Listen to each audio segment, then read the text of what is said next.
Let's go to America's team with the Dallas That's Cowboys. what they are, though. It's a fact.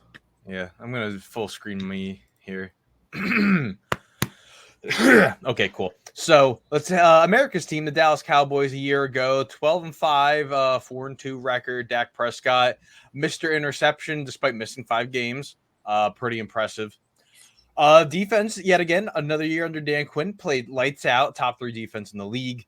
And this team is responsible for Tom Brady's final loss in the NFL, which is a wild card loss. And that's the third Cowboys win I've seen in my life, at least, past 26 years in the postseason, which is pretty cool.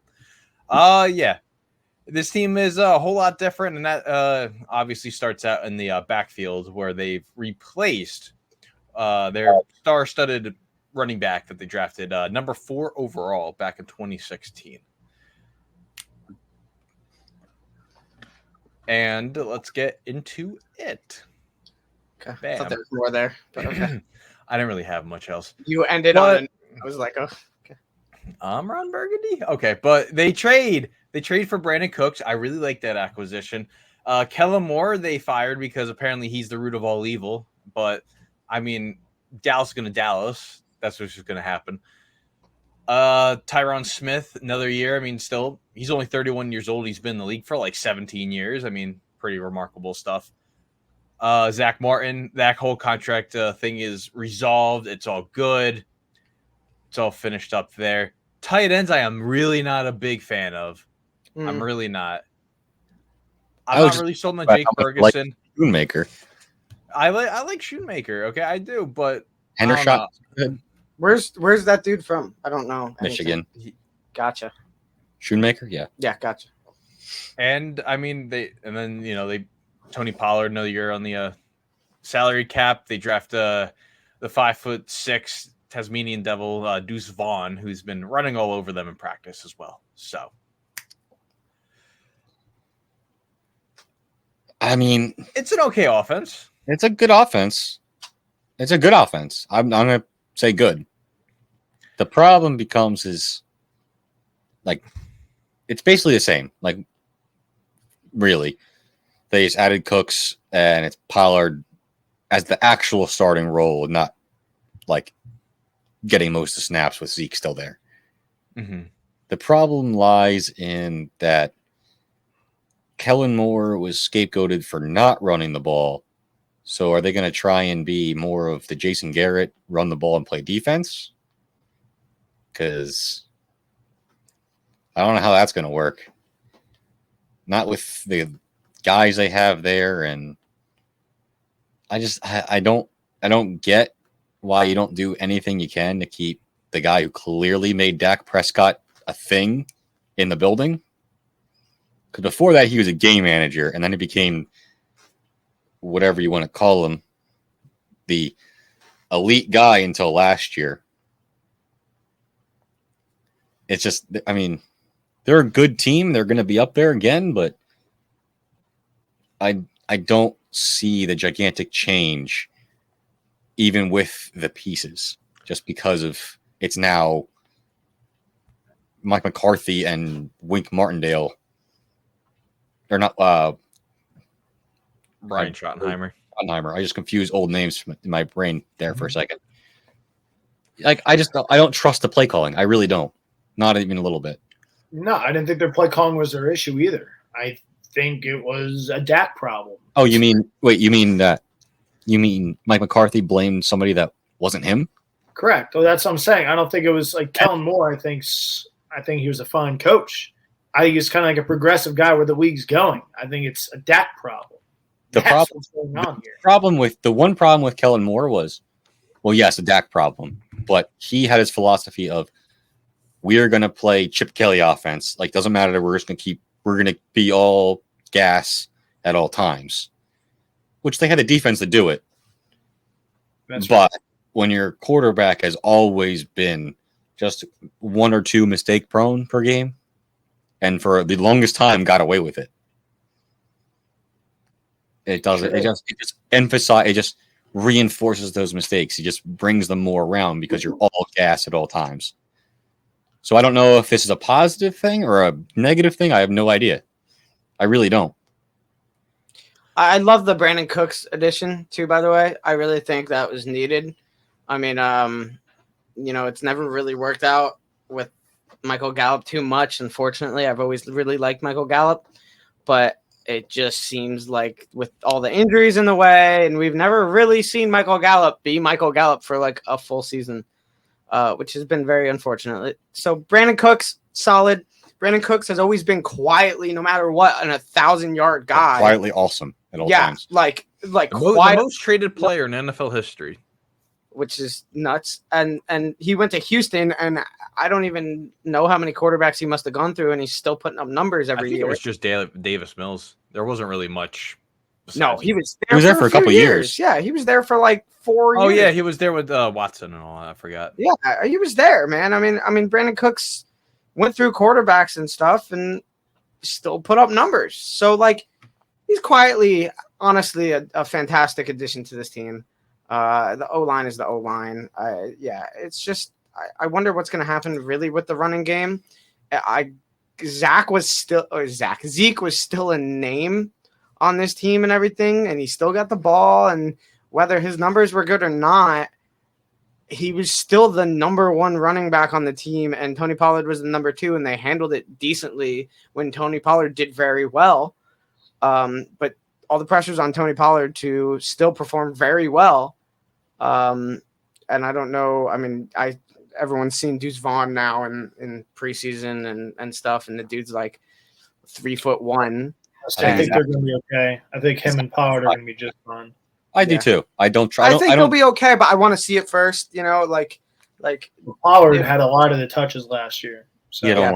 Oh, I know, but it was still like the Zeke name was still there. He was starter in all but name. Yeah. Yes. That's not the. I have zero question about the running game, especially with that offensive line, and now that Zach Martin is all figured out. The O line's great. Zero issues there. The sole thing is, does that cover up for Dak always being the guy that was not talented enough to be able to handle making the big mistake? And he got away with it for a long time of being that guy. And everyone kept thrusting him in this role of being a much better quarterback than he really was. He was I have no issue with a guy who keeps the offense on schedule, does all the right plays, which is what Dak always was until he got elevated into this like game-breaking quarterback model. And now all those plays started catching up with him last year. Like he's not the guy that can handle those mistakes. Like he has to play solid Kirk Cousins, Jimmy Garoppolo games. And that's all he has to do for this team to be wildly successful.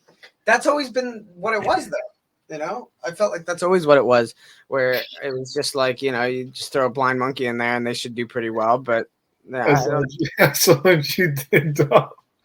What? Tom thought it was just him and Jake just talking. I know. I'm like, oh shoot, I forgot we're doing this.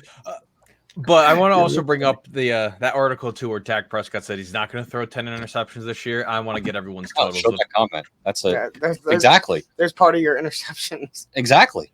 I want to know how many games will it take for Dak Prescott to hit that 10 interception threshold? We're not going to do like bathrooms in his house. That's what we don't want to. What? I don't even know if we know his house.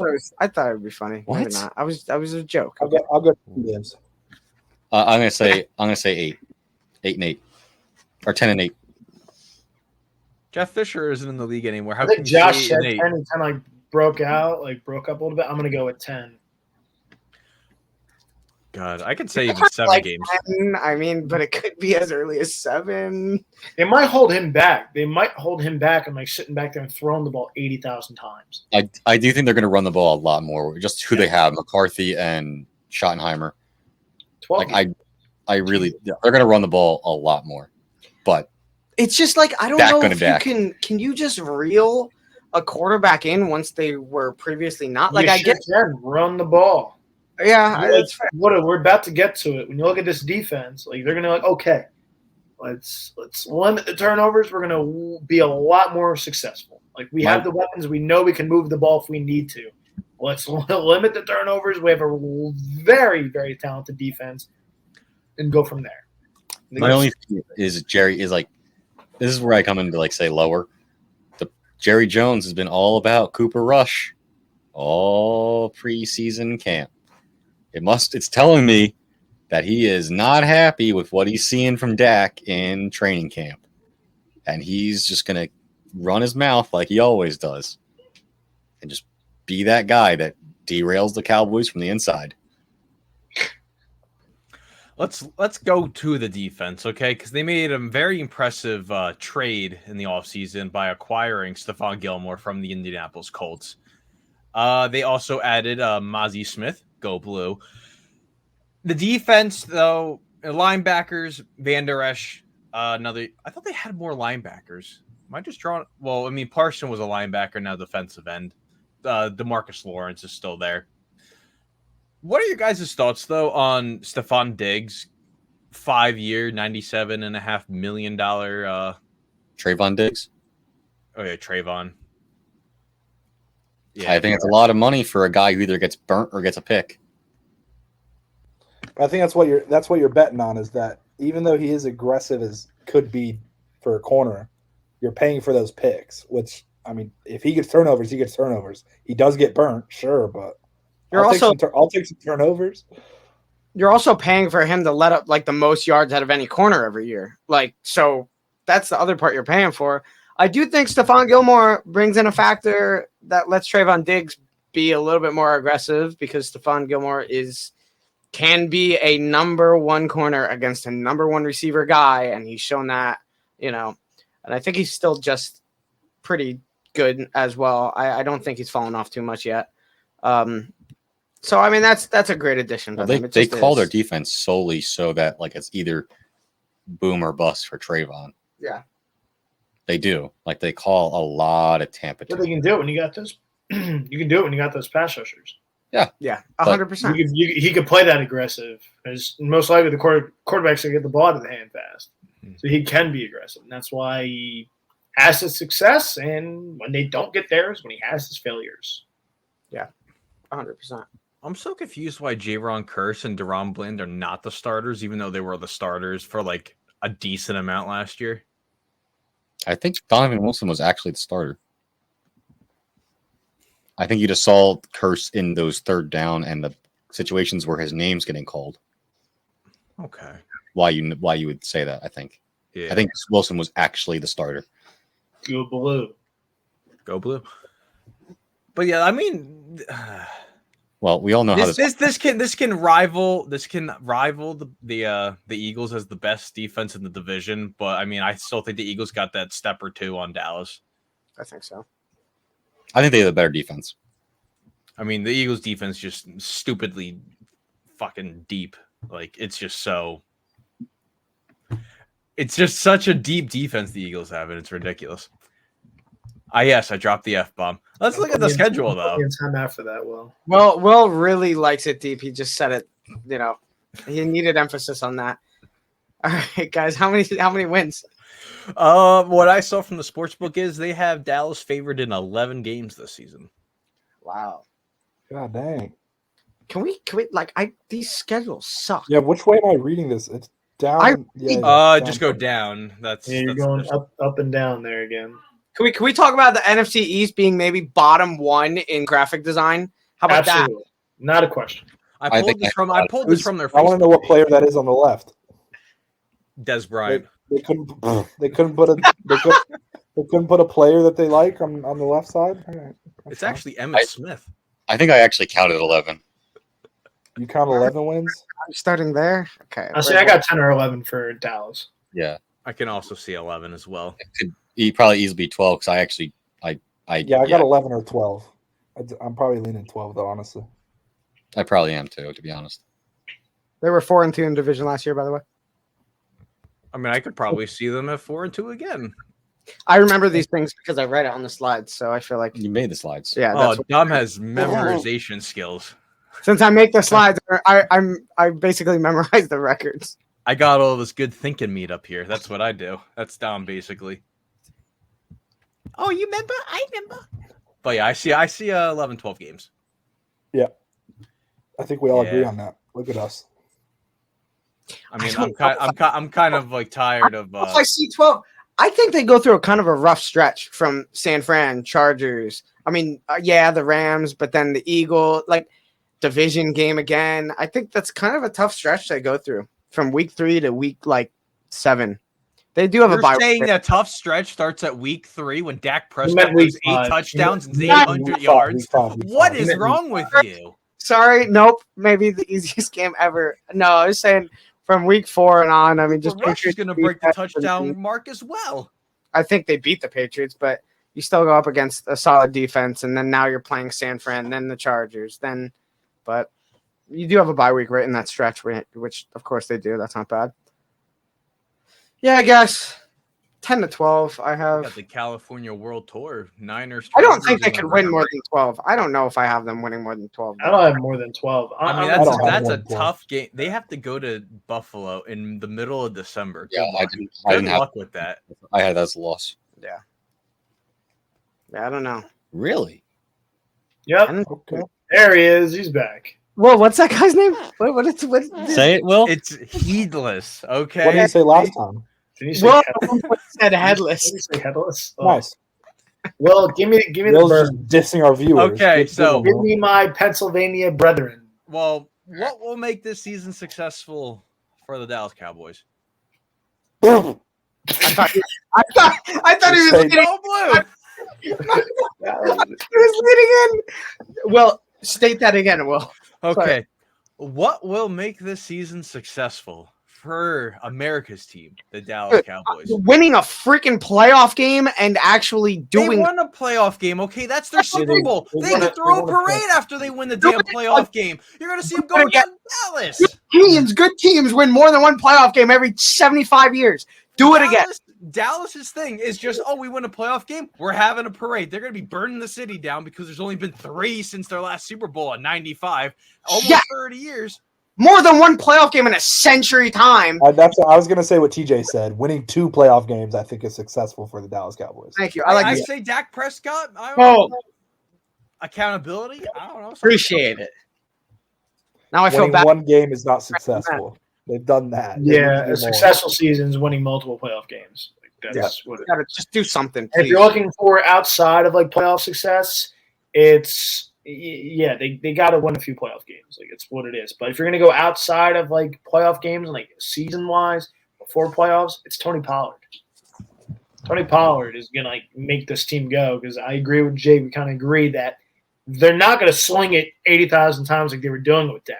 Like sure they know in the back pocket like if they're losing or they need a touchdown.